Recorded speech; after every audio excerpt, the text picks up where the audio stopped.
Thank you so much for coming to Removing Barriers, Building Communities of Belonging.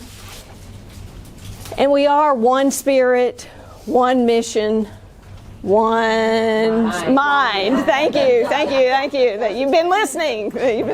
Good. This is run by, we're offering this through Access Leadership Network, and we're one of the networks in the Next Generation Leadership Network, which has been run by Jessica Jones. She stepped down from that provincial place to do what she's doing for our diocese. How wonderful. And Aaron Buttery is now going to be taking over for leading the provincial Next Generation Leadership, but that's who we are. Today, I will be speaking again at the end. Jody is going to be speaking at the beginning, and she's on the training team. And Elena Rhodes is going to be speaking as well on the training team. And I wanted to recognize Mother Susan Rhodes, who is the chair of the training team, and she'll be leading us in midday prayer at the end of our time together. So I hope it is a fruitful time. I hope you hear what you need to hear, and we say what we need to say, and there will be a time for question and answers if we don't answer what you came to hear. So let's pray for just a moment. Come, Holy Spirit, may the words of our mouth and the meditations of our hearts be acceptable in your sight. Father, may we say what you would have us to say, and may we be open to hear what you would have us to hear. In Jesus' name we pray.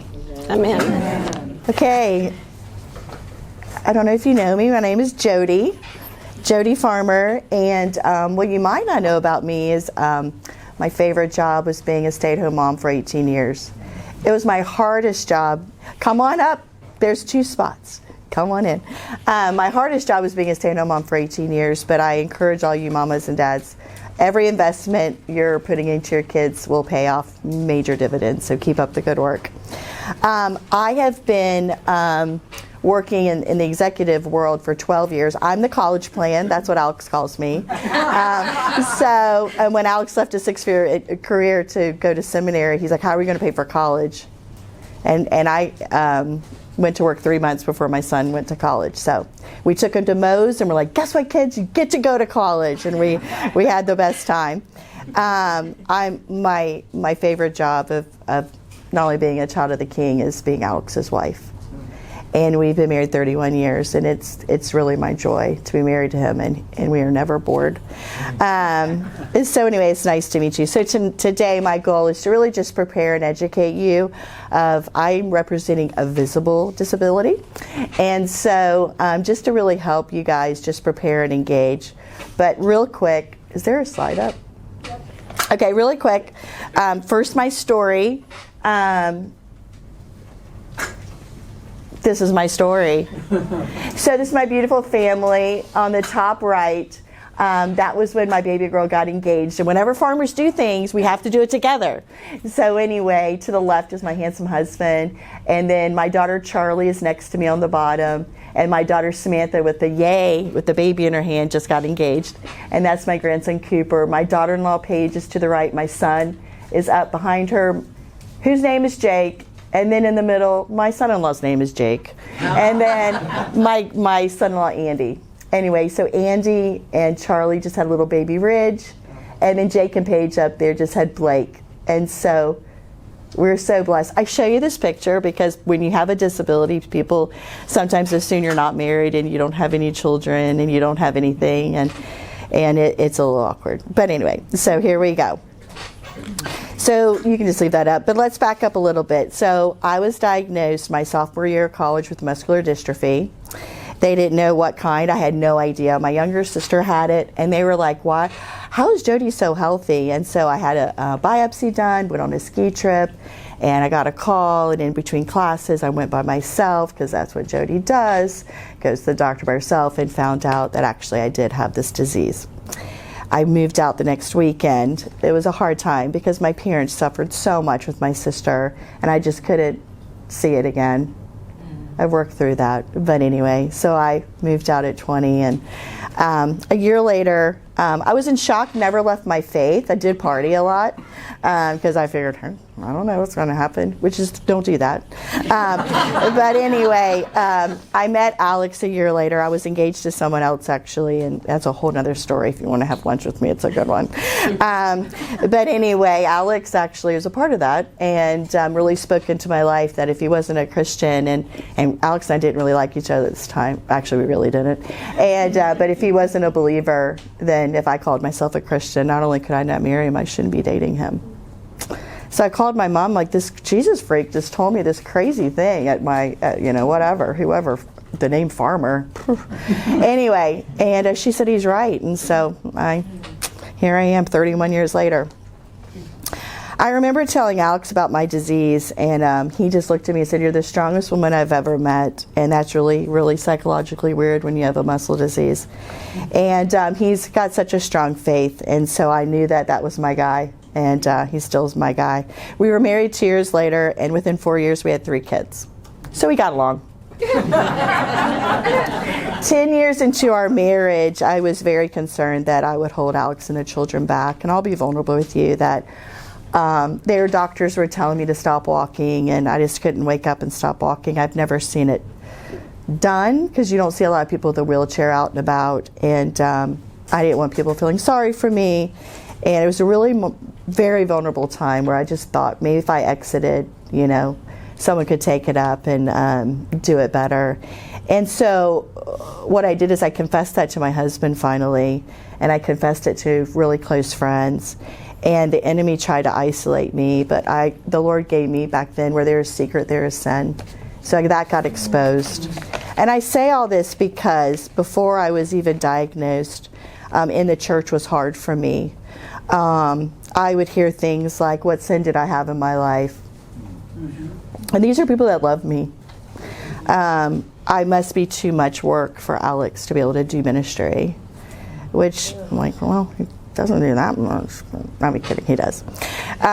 Or Alex, one time I was told Alex didn't believe in healing, so that's why I wasn't healed, which is not true. Alex believes in healing, by the way. People trying to literally touch me to heal me. And that's a real vulnerable thing when you have people pray over you, by the way. Don't let anyone just pray over you. Trust me. But here's the secret. If they really got to know me, they would have learned that God had healed me of so many more important things than walking. My marriage is one of them. It's another story.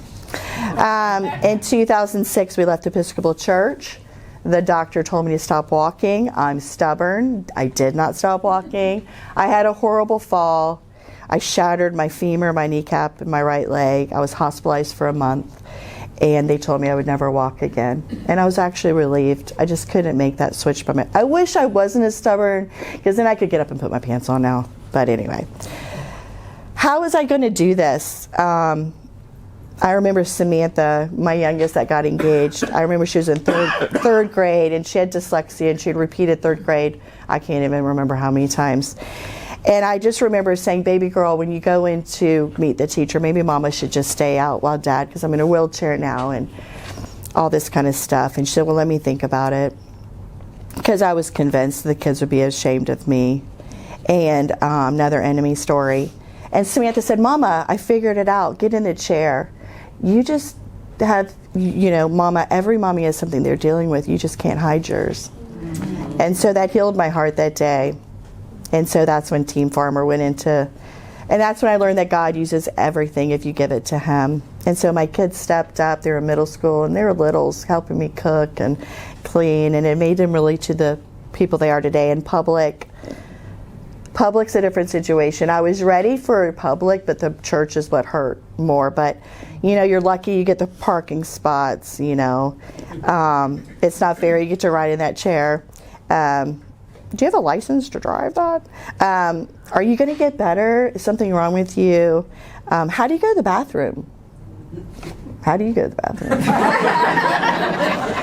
Can you feed yourself? My favorite is, does Alex help you put your makeup on? Well, y'all need to pray for me if that ever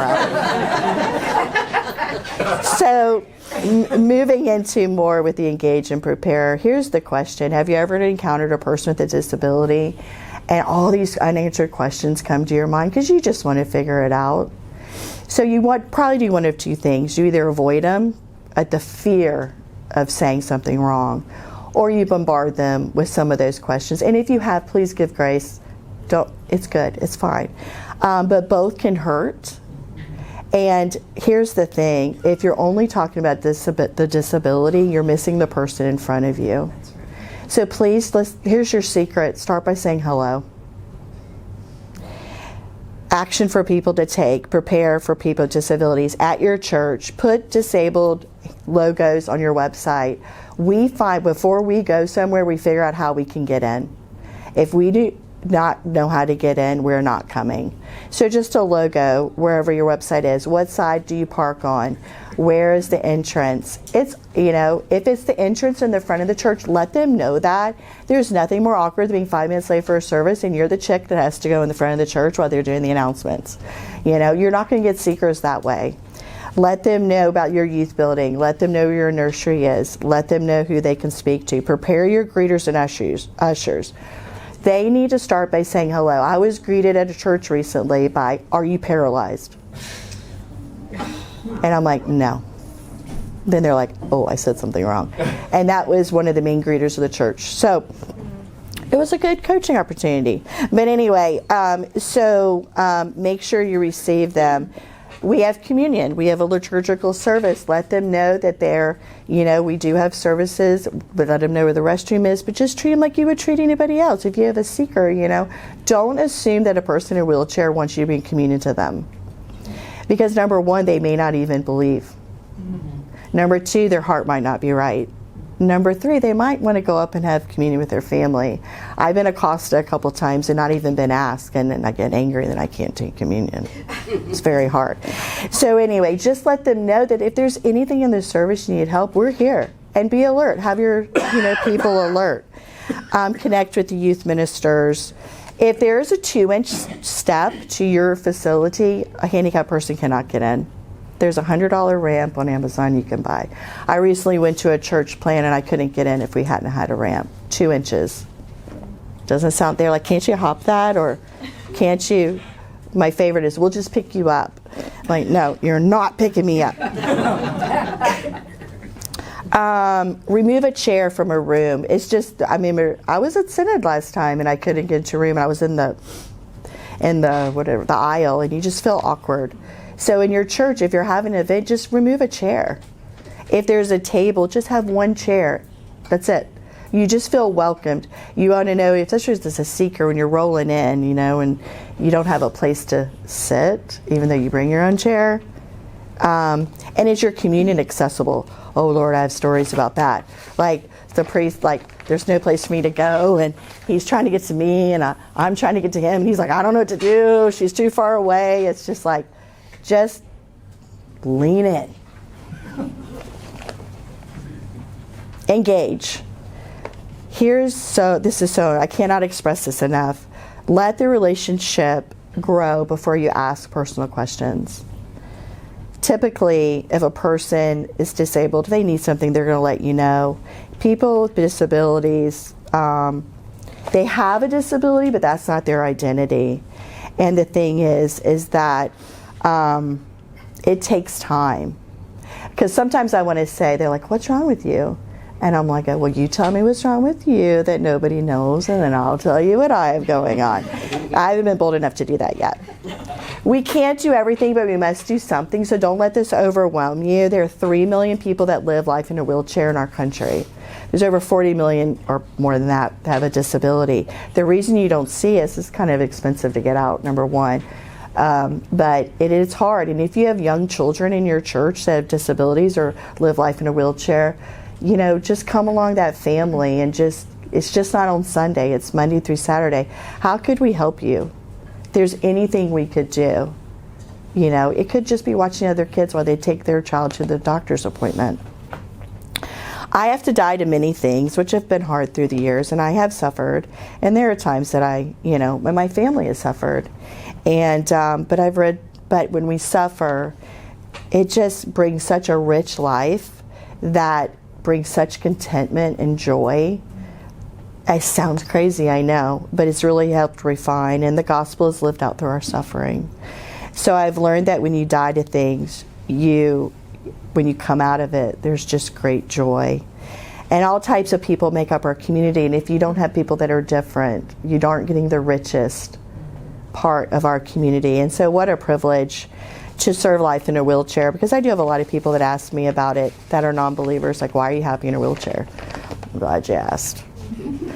In closing, if you know someone's struggling and you don't know what to say, start by saying hello.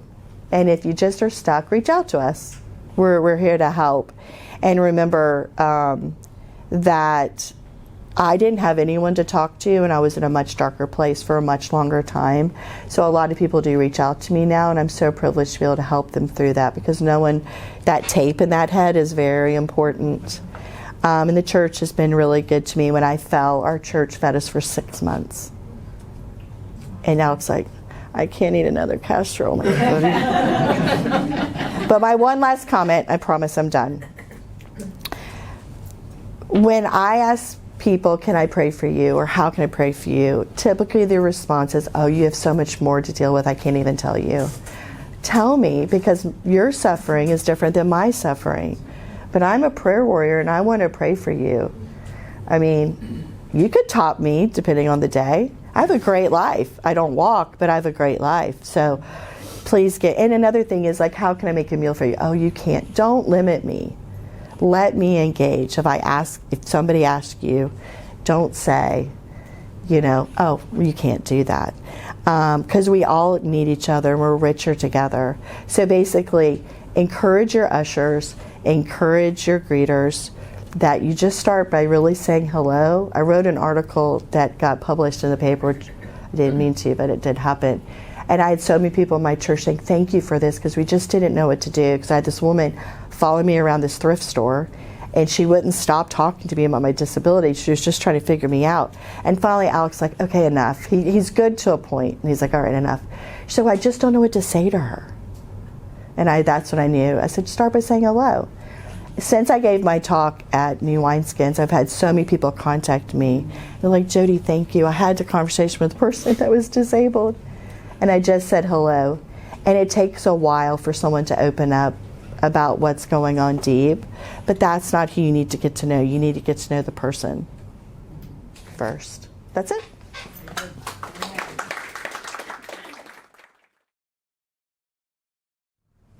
So my name is Elena, and I have an invisible disability. You don't know it by looking at me, but I am on the autism spectrum. I have what they used to call Asperger syndrome before they lumped a whole bunch of things into autism spectrum disorder under what's called the DSM-5, which is the psychology Bible.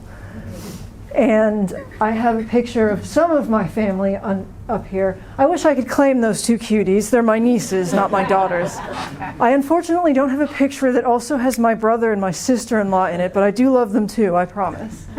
And then I also have a picture of people that I work with up here. My boss is not in this picture, but these are wonderful students in his lab. I'm his lab manager.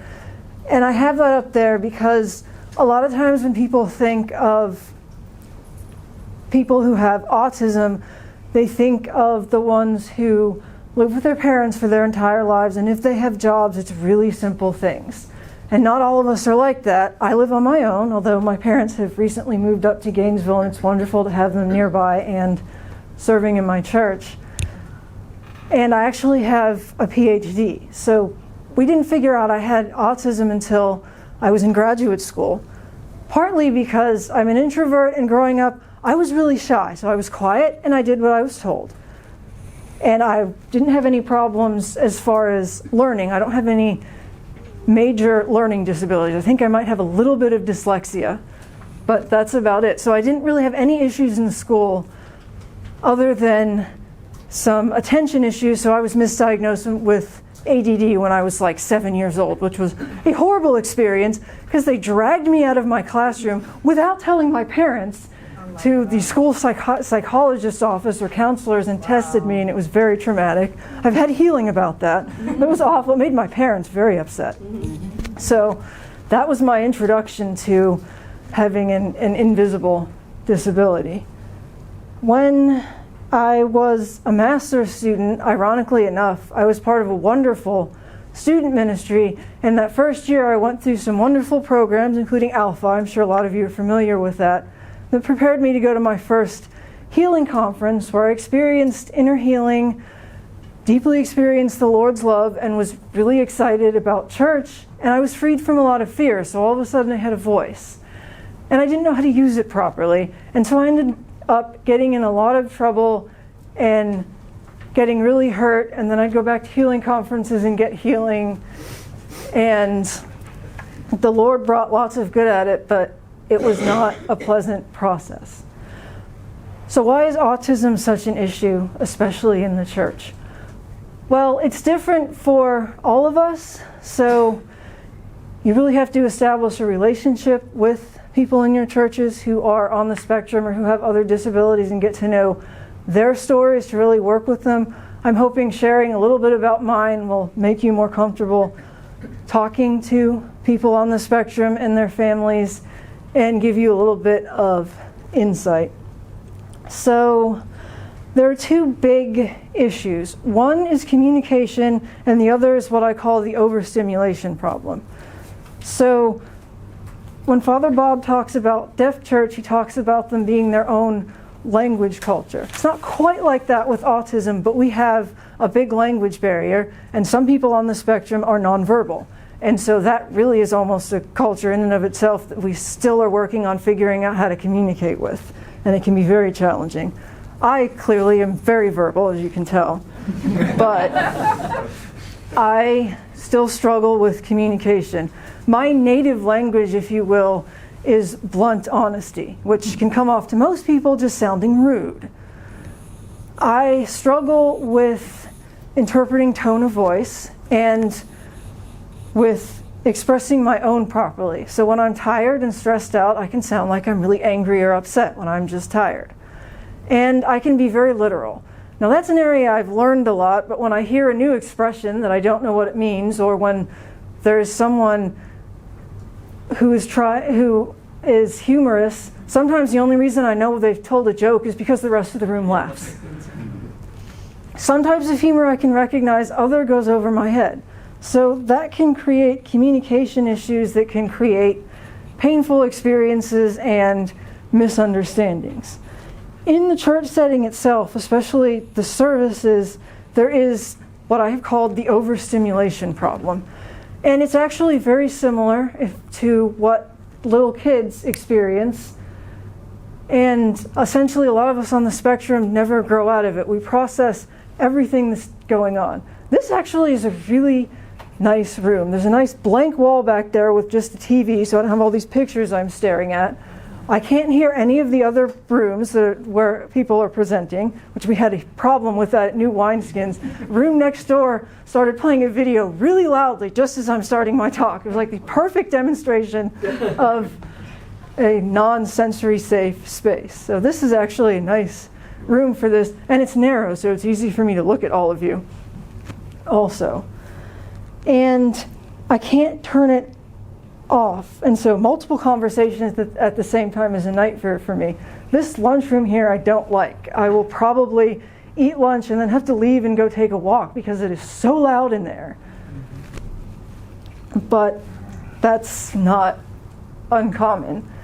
And within a service there's a lot going on, and I notice everything and I can't turn it off. And I also have sensory processing disorder, which is really common. And my biggest issue is sound. And a lot of people who aren't on the spectrum tend to like things just a little bit louder than where my little line of tolerance is. And then my second biggest issue is with smell. And lots of people in the church like to wear perfumes and cologne. I was actually really grateful that Bishop Alex asked them not to use incense at the service last night. I love the symbolism of it, but not only does the smell bother me, I'm allergic to it. So I have all that going on, and to deal with it, I can become like this boiling tea kettle, and then you throw an unexpected change at me or something else, and then the steam has to come out some way.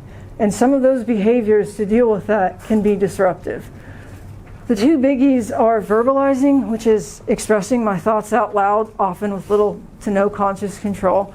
I was doing that this morning during the talks because that was really hard for me to listen to all those talks in a row. Thankfully, I had my dad next to me, and I was surrounded by people from Servants of Christ who all know I have this issue, and I don't think any of the comments were negative. I was just processing everything because that was really all fabulous this morning, quite frankly. And then my other issue that is much more disruptive is venting.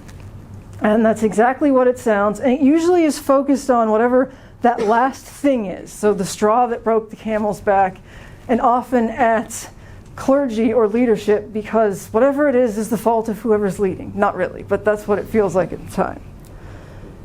And then I can end up in the full-blown meltdown, which is exactly what it sounds like, only the adult version of it. And mine involves tears, being loud, and those other behaviors I described at the extreme. And it is, to say the least, unpleasant to deal with for other people. And for me, when it happens in public, it's humiliating. I don't like acting like a 5-year-old. And once I come out of it, it is really embarrassing, and I want to go crawl in a hole somewhere. And the church's reaction to this is often hurtful and makes things worse. I've been called childish, unchristlike, a bad witness, a bad example of whatever ministry I'm a part of, and other hurtful things I won't repeat because I've had healing and forgiven those people, and I'm not going to dig it back up again. And this leads to me feeling like a problem, and then people trying to help me in ways of, oh, you just need to learn to control this behavior. Well, that doesn't work. I can't do that, not all the time, and I eventually fail spectacularly. And I have gotten to the point in places of just feeling like a burden. And don't imagine any of you would want to be somewhere where you feel like you're a burden, especially to the leadership who have so much to do anyway. Which leads me to the solution to this problem, which is belonging. And Eric Carter, who's like a guru of disability ministry, defines belonging as being valued and being missed when you're not there. And I have that at Servants of Christ now, and it really is quite wonderful. When I miss a Sunday, I have people who ask me where I was, and they generally care and want to know, not the obnoxious version of that. And that I really like. And for me, there are two very important pieces of belonging: being accepted as I am and ministering together. And I wrote them in a way that it really fits anyone. So what that means for me, well, the first thing is that being accepted as I am means that it has to be okay that I have autism. I'm going to be this way unless the Lord heals me. And I really am looking forward to my glorified resurrection body that does not have autism. I don't believe the Lord created me this way. But He can use me. And that's the important point. I don't have to be healed of the disability to be His servant and to be His daughter. And so I need people, and I have a lot of people at Servants who understand that I have autism. These are the behaviors that come from that, and that doesn't mean that I need to take a break from a ministry. I've had people respond that way, and it's actually really hurtful because it feels like I'm being punished for my behaviors, as opposed to, because they're reacting to me as if I'm a super stressed out adult instead of I'm just having an autism moment over whatever this is that I will eventually work through. And now, that's not to say that if I'm not having issues frequently, there aren't people who I trust who might come to me and say, hey, this has been happening a lot recently. Is there something going on? Can we pray for you? But that requires the relationship. Right. That's not just anyone who can come up to me and say that. And that, I think, really is a key point we all would like to drive home as a huge key to all of this is relationship. Build relationships with the people who have disabilities and with their families, and understand their needs. And don't assume. Assumptions are not good. And then the second thing that's important is ministering together. So many times, especially for people like Jody, everyone wants to minister to us. And yes, of course we need ministry. But we also have gifts, and we can be empowered by the Holy Spirit, just like the rest of you, to serve the Lord and to minister to others. And ministering together is wonderful.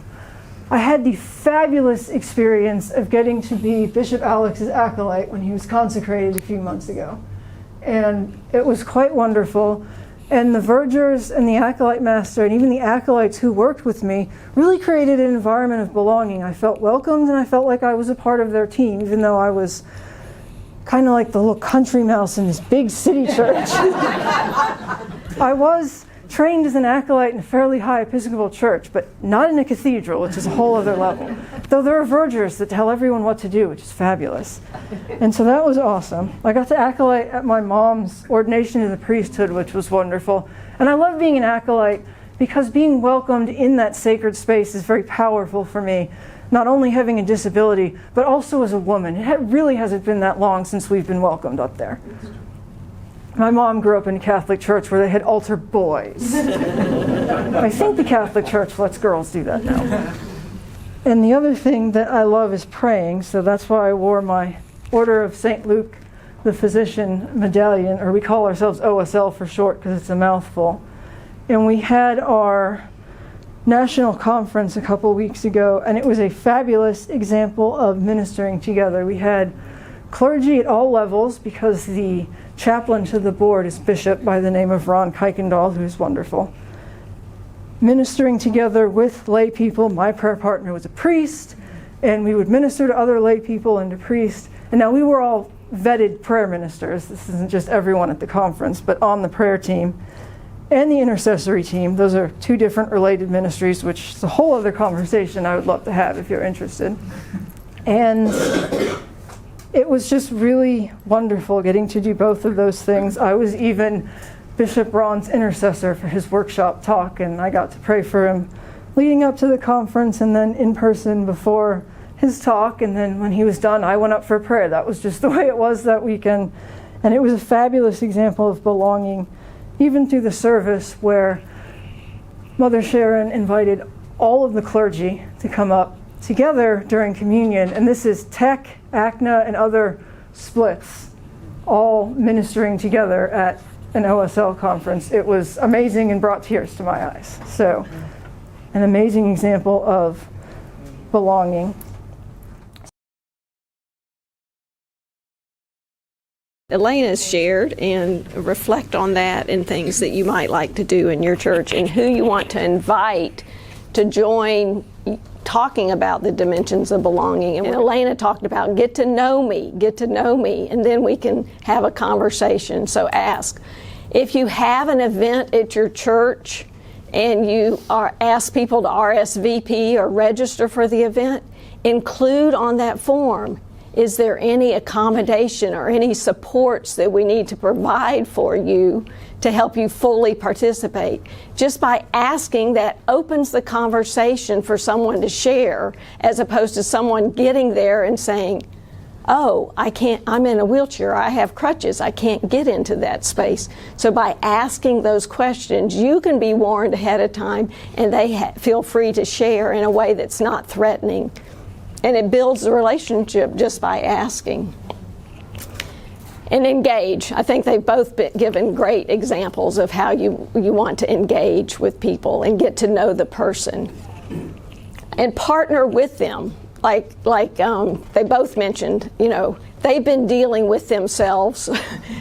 They've been living with themselves for a lifetime. And so they've learned a lot about what's helpful and what's not helpful, and they'll be happy to share and guide you along the way. But get to know the person. As individuals with and without disabilities, develop mutual relationships and see one another as indispensable members, the communities soon become places of belonging. And that's what we want to get to. Eric Carter talks about ministry with, and you're including, and he also talks about ministry with and by. I know a lot of people with disabilities that are ministering and leading groups and serving at the altar, serving in various ways. And think about, in the Anglican Church, there are many ways that we do things non-verbally. So maybe expand your imagination, and that young children that we have that are not verbal yet, or adults that are not verbal and not speaking, then maybe there's ways that they can serve and worship alongside you in a nonverbal way. A lot of times, the smaller church congregations, it's real easy to, well, of course I'm just taking care of this family that has this challenging child. I'm just going to fold them in, and we're going to figure out how to go forward. And so luckily we have a lot of Anglican churches that are small, right? So it just comes naturally. Access is not about, we want to develop a big, huge disability ministry at every church. No, we just want to come alongside you where you are, what you're dealing with. There are people that are doing ministry in your church with special needs children, with other adults and everything in your church. We just want a network. The hard part of ministry is when you feel isolated and alone, and I'm the only one doing this.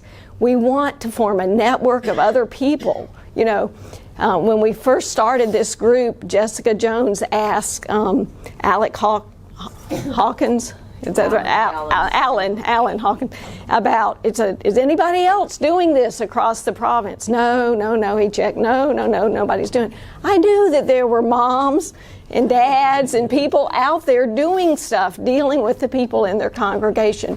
We want to make a network. They've learned things that they can share with us. We've learned things, so we want to form a network of how we can work together. So think about the people in your congregation that are doing something. It might be a small something.